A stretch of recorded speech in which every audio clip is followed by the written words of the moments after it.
Hello friends, programming skill develop करने की series में अब हम देख रहे हैं फंक्शंस डिफाइन कैसे किए जाते हैं और फंक्शन पे बेस्ड प्रोग्राम्स। तो इस सिलसिले को आगे बढ़ाते हुए आज हम देखने वाले हैं एक function to calculate sum of n natural numbers.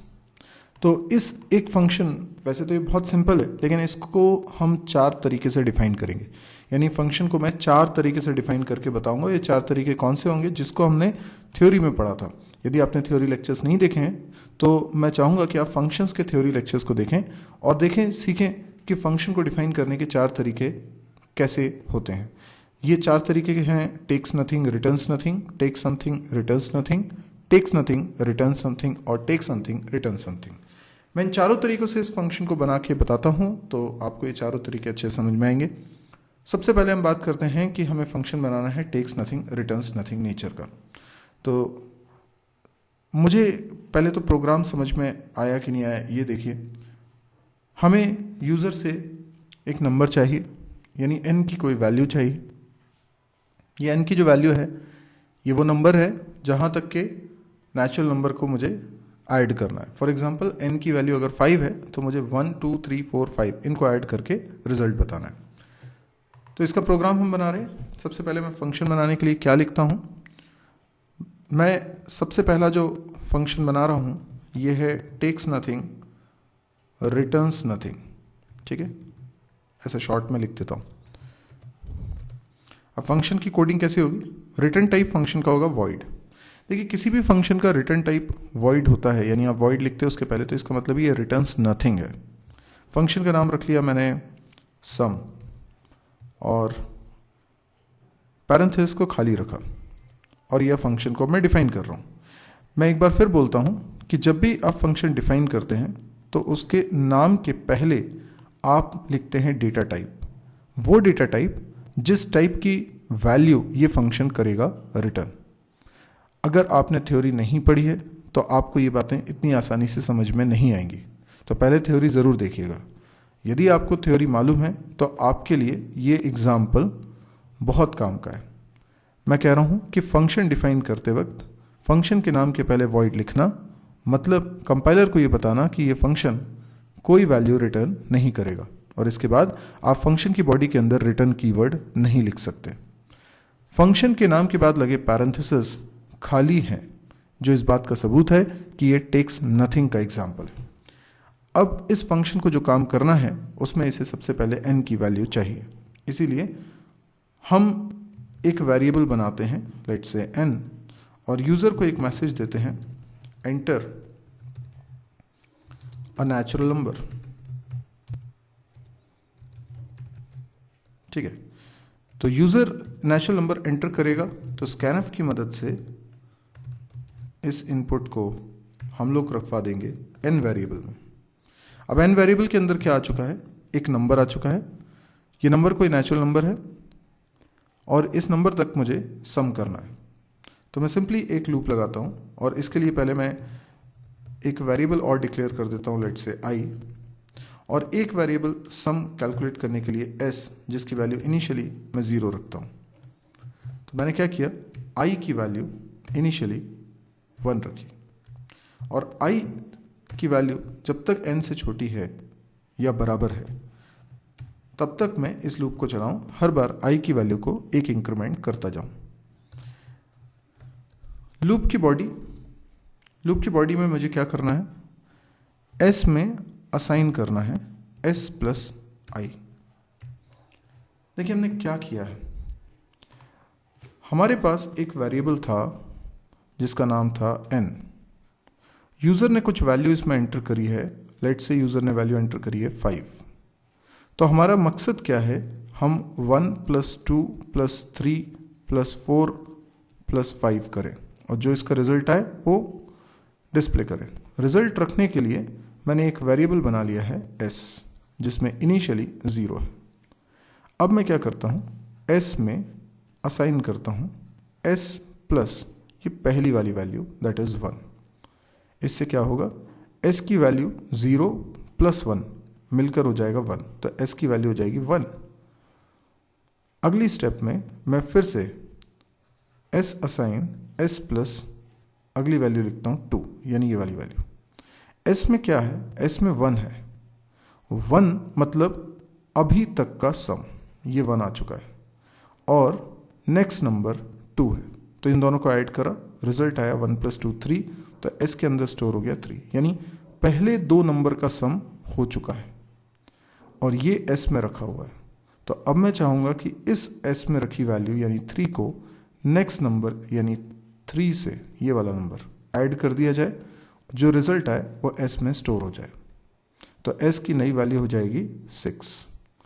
और देखें एस के अंदर पहले 3 नंबर्स का सम आ चुका है, और अब मैं चाहूँगा कि एस में जिसमें कि 6 रखा है, पहले 3 नंबर का सम, उसमें नेक्स्ट नंबर जुड़े, जो रिजल्ट आए वो एस में आ जाए। तो 6 + 4 यानी ये नंबर भी ऐड हो गया, आ गया 10।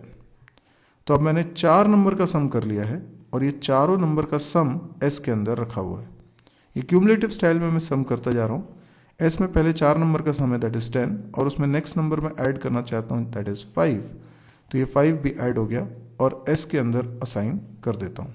एस के अंदर वैल्यू कितनी आ गई, 15 आ गई, जो कि पहले 5 नंबर का सम है, और बस हमें यहीं तक चलाना है और एस की वैल्यू को प्रिंट कराना है। तो ये हमारा लॉजिक है। अब क्योंकि हमें इन स्टेप्स को रिपीट करना है, तो रिपीट करने के लिए क्या ज़रूरी है, आप इस चीज़ को एक बार लिखें और चलाएं कई बार। तो हमें लिखना ये पड़ेगा एस असाइन। देखिए ये इन 5 लाइंस में एक जैसा है, एस असाइन, फिर असाइन के राइट साइड में एस भी लिखा हुआ है, प्लस भी लिखा हुआ है, लेकिन अब जो लिखा हुआ है ये हर बार चेंज हो रहा है। तो मैंने एक वेरिएबल ले लिया आई, जिसकी वैल्यू मैंने 1 से स्टार्ट की और n तक चलाता हूँ।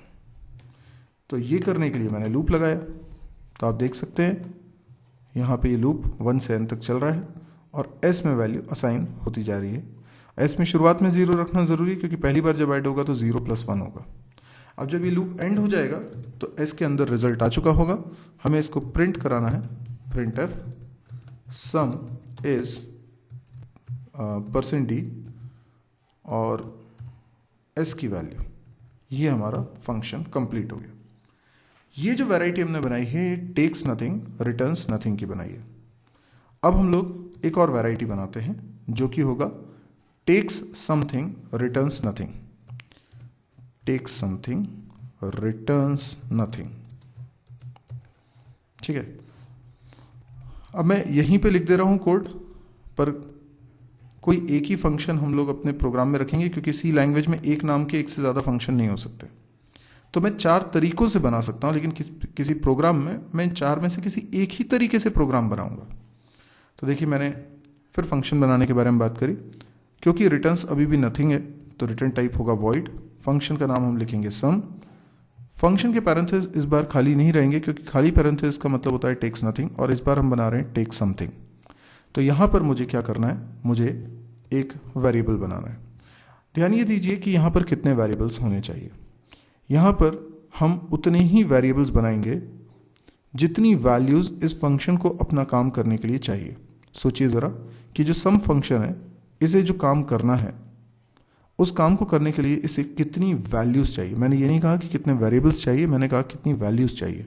तो सिर्फ एक वैल्यू चाहिए, वो नेचुरल नंबर जहाँ तक का आपको सम करना है। तो आप एक ही वेरिएबल इसके पैरेंथेसिस में बनाते हैं, और पैरेंथेसिस में हमेशा वेरिएबल को डिक्लेयर किया जाता है। यहाँ पर उतने वेरिएबल बनाइए जितनी की वैल्यूज़ की ज़रूरत इस फंक्शन को है। बाकी के वेरिएबल्स कैलकुलेशन में जो रिक्वायर्ड हैं उनको आप अंदर बनाइए। जैसे कि मैंने i और s वेरिएबल बना लिया, जिस s में शुरुआत में 0 रख लिया। अब ये मान के चलिए कि टेक समथिंग नेचर का होने की वजह से, और क्योंकि आपने पैरेंथेसिस के अंदर वेरिएबल बनाया है, जब भी ये फंक्शन कॉल होगा n में वैल्यू आ चुकी होगी, n में वो नंबर आ चुका होगा जहाँ तक का आपको सम करना है। तो अगर आपको वैल्यू मिल चुकी है तो अब अगर आपने printf scanf लिखा तो वो गलती होगी, क्योंकि अब हमें यूज़र से वैल्यू मांगने की ज़रूरत ही नहीं। यूज़र से हम वैल्यू इसलिए मांग रहे थे क्योंकि हमें एक नंबर चाहिए था, एक नेचुरल नंबर, लेकिन वो नेचुरल नंबर n में ऑलरेडी आ चुका है। जब फंक्शन कॉल होगा तब आ जाएगा। तो मैं यहाँ पर क्या करने वाला हूँ, यहाँ पर सीधे सम करता हूँ, printf scanf की ज़रूरत नहीं है। तो मैं लिखूँगा फॉर i की वैल्यू 1 से लेकर i <= n और i++ अगेन और इस लूप की बॉडी में मैंने लिखा s assign s plus i और रिजल्ट को करा देता हूँ प्रिंट सम इज %d और यहाँ पर वैल्यू s की प्रिंट करा देता हूँ। तो ये बन गया हमारा function take something returns nothing nature का। आइए अब बनाते हैं अगली वैरायटी। अगली वैरायटी होगी takes nothing return something. Okay, मैं फिर कह रहा हूँ कि मैं एक ही फाइल में सारा कोड लिख रहा हूँ। आप कोई एक ही फंक्शन बना सकते हैं एक सी प्रोग्राम में किसी एक ही तरह से, क्योंकि मुझे सिखाना है इसलिए मैं चारों तरीके आपको बता रहा हूँ। अब हमें बनाना है टेक्स नथिंग पर रिटर्न समथिंग है। रिटर्न क्या करेगा? रिजल्ट। ये फंक्शन का रिजल्ट होगा सम, और सम किस टाइप का है? इंट टाइप का। तो रिटर्न टाइप होगा इंट, यानी हमें वो डेटा टाइप लिखना है जिस टाइप की वैल्यू रिटर्न कर रहा है। अभी तक रिटर्न्स नथिंग था इसलिए वॉइड लिख रहे थे। फंक्शन का नाम सम, और क्योंकि इस बार टेक्स नथिंग है तो पैरेंथेसिस को रखना पड़ेगा खाली, और क्योंकि पैरेंथेसिस को खाली रखा है, कोई वैल्यू मिली नहीं है, टेक नहीं की है, तो हमको यूज़र से एक नंबर मांगना पड़ेगा जो कि नेचुरल नंबर है। तो इसके लिए हम वेरिएबल बना रहे हैं i, n और s। Printf enter a natural number, then scanf %d address of n। इस तरीके से हमने n में वैल्यू इनपुट करा ली। अब क्या करें? अगेन फॉर लूप i की वैल्यू 1 से लेकर i less than equal to n i plus plus. इसके अंदर s assign s plus i calculation हो गया। लेकिन इस बार हम रिजल्ट प्रिंट नहीं कराएंगे। हमेशा हम रिजल्ट इसलिए प्रिंट करा रहे थे क्योंकि रिटर्न्स नथिंग था। जब फंक्शन एंड हो जाता है तो फंक्शन की सारी मेमोरी डिस्ट्रॉय हो जाती है, यानी उसके अंदर बने वेरिएबल्स भी डिस्ट्रॉय हो जाते हैं। तो एस में जो रिजल्ट आया था वो डिस्ट्रॉय हो जाता, इसलिए मैंने प्रिंट करा दिया। लेकिन अब की बार मुझे रिजल्ट को रिटर्न कराना है, इसलिए मैं प्रिंट नहीं कराऊंगा, क्योंकि उस रिजल्ट का क्या यूज़ है ये मुझे अब करने की ज़रूरत नहीं, क्योंकि फंक्शन एंड होने के बाद भी वो रिजल्ट में किसी को हैंड ओवर कर चुका हूँगा। जिसको हैंड ओवर किया वो जाने समझे कि उसका क्या यूज़ करना है। तो मैं यहाँ पर प्रिंट एफ करने की बजाय रिटर्न करूँगा, और रिटर्न में मैं लिख दूंगा s। तो s में जो रिजल्ट है वो वैल्यू रिटर्न हो जाएगी। वैल्यू रिटर्न होकर एग्जैक्टली वहीं जाती जहाँ से फंक्शन होता है कॉल। ठीक है, आखिरी variety take something return something. इसमें रिटर्न टाइप होगा इंट, फंक्शन का नाम सम, और क्योंकि टेक समथिंग भी है तो इसमें वैल्यू लेनी पड़ेगी। तो ये मैंने n बना दिया। अब ऑब्वियस सी बात है इसके अंदर वेरिएबल i और s बनाने पड़ेंगे। यहाँ पर printf scanf नहीं है क्योंकि मैं वैल्यू यूज़र से नहीं इनपुट कराऊंगा, मेरे को वैल्यू n में ऑलरेडी मिल चुकी है टेक समथिंग की वजह से। तो मैं सीधे फॉर लूप लगाता हूँ, i की वैल्यू 1 से स्टार्ट करता हूँ, i less than equal to n तक चलाता हूँ, i प्लस प्लस करता हूँ, और लूप की बॉडी में मैं स्टेटमेंट लिख रहा हूँ s assign s plus i। Logic same है, और इस बार रिजल्ट को प्रिंट नहीं कराऊंगा क्योंकि मुझे रिटर्न कराना है, रिटर्न करा दूंगा s। तो ये हमारे चारों फंक्शंस बन गए। ठीक, आई होप आपको ये समझ में आ गया होगा। अब आपको क्या करना है, मेन फंक्शन बना के एक एक को कॉल करके देखना है। तो सिंप्लिसिटी के लिए मैं चारों के नाम अलग अलग कर देता हूँ, sum1, sum2, sum3, ताकि ये चल पाए, sum4। सबके नाम सेम रहेंगे तो एरर आएगी। अब मैं मेन फंक्शन बना के इन चारों को कॉल करवाता हूँ, लेकिन उससे पहले मैं मेन फंक्शन बनाऊँ, ये मेन फंक्शन की बॉडी होगी, लेकिन आपको इन चारों फंक्शन का डिक्लेरेशन करना होगा। तो देखिए कैसे डिक्लेरेशन करेंगे। सबसे पहले वाले फंक्शन का डिक्लेरेशन करता हूँ, void sum1, और इसके अंदर भी लिखूंगा void। ये मैंने पहले फंक्शन का डिक्लेरेशन किया। दूसरे फंक्शन का डिक्लेरेशन sum2 int। देखिए फंक्शन का जब डिक्लेरेशन किया जाता है तो बिल्कुल वही लाइन लिखनी होती है जो उसके डेफिनेशन में आपने लिखी हुई है। Got it? तो जैसे अब यहाँ पर आपने लिखा हुआ है int sum3, तो आप यहाँ डिक्लेरेशन में भी ऐसे लिखेंगे, बस अंदर पैरेंथेसिस खाली है तो आप वॉइड लिख के ये बता दीजिए कि कुछ भी वैल्यू इसमें पास नहीं होने वाली है। और लास्ट वाला है इंट सम इंट। ओके, इसका नाम मैंने अभी कर दिया है sum4। Got it. तो चारों फंक्शंस का मैंने डिक्लेरेशन कर दिया है और आप इन डिक्लेरेशन को देखकर भी समझ सकते हैं कि इनका नेचर कैसा है। जैसे आप इसको देखिए, पहले वाले को पैरेंथेसिस में वॉइड लिखने का मतलब टेक्स नथिंग और यहाँ वॉइड लिखने का मतलब रिटर्न्स नथिंग। तो ये टेक्स नथिंग रिटर्न्स नथिंग है। इसका मतलब क्या हुआ? Take something returns nothing, takes nothing return something, take something return something. Got it. अब मैं इन चारों फंक्शन को बारी बारी से कॉल करके बताता हूँ। सबसे पहले मैंने फंक्शन कॉल किया sum1, that's it, programme and. अब इस प्रोग्राम को चलाऊं, बाकी के फंक्शंस नहीं चलेंगे, ध्यान रखिएगा। जिस फंक्शन को कॉल ही नहीं किया वो कभी नहीं चलता। तो अभी अगर मैं इस प्रोग्राम को रन करता हूँ तो देखिए ये फंक्शन चल रहा है, एंटर अ नेचुरल नंबर। ये एक्चुअल में क्या चल रही है लाइन? ये लाइन चल रही है, ये वाली लाइन चल रही है जो सम फन फंक्शन के अंदर की कोडिंग है। तो आप सम फन फंक्शन की कोडिंग को देखिए और ये कोड चल रहा है, एंटर अ नेचुरल नंबर। अब मैं नंबर एंटर करता हूँ, फॉर एग्जांपल 5, और एंटर करता हूँ तो देखिए क्या आ रहा है, सम इज़ 15। आना भी चाहिए, सम इज़ 15, राइट। ओके, फिर मैं sum2 फंक्शन को कॉल करता हूँ। पर ध्यान रखिए, फंक्शन को कॉल करते वक्त तो आपको ये ध्यान रखना पड़ता है कि वो फंक्शन किस नेचर का बना है।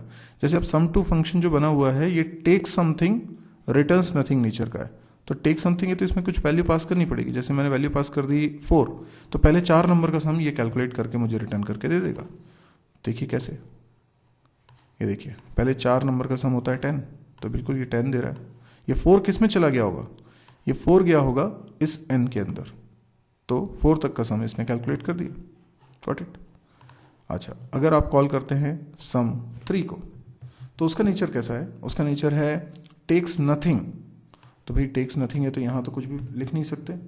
रिटर्न समथिंग, अब रिटर्न कर रहा है तो मुझे किसी वेरिएबल में उसको स्टोर करना है। फॉर एग्जाम्पल मैंने स्टोर कर लिया के नाम के वेरिएबल में। अब व्हाट इज के एक वेरिएबल मुझे यहाँ बनाना पड़ेगा। तो जब कोई फंक्शन वैल्यू रिटर्न करता है तो वो एग्जैक्टली वहाँ आती है जहाँ से फंक्शन कॉल हुआ है। आप देख सकते हैं कि फंक्शन कॉल ये लिखा है, तो फंक्शन कॉल रिप्लेस हो जाएगा। देखियो, जैसे अगर मैंने लिखा 3 + 4 + 5, तो बताइए ये प्लस के लेफ्ट में क्या है?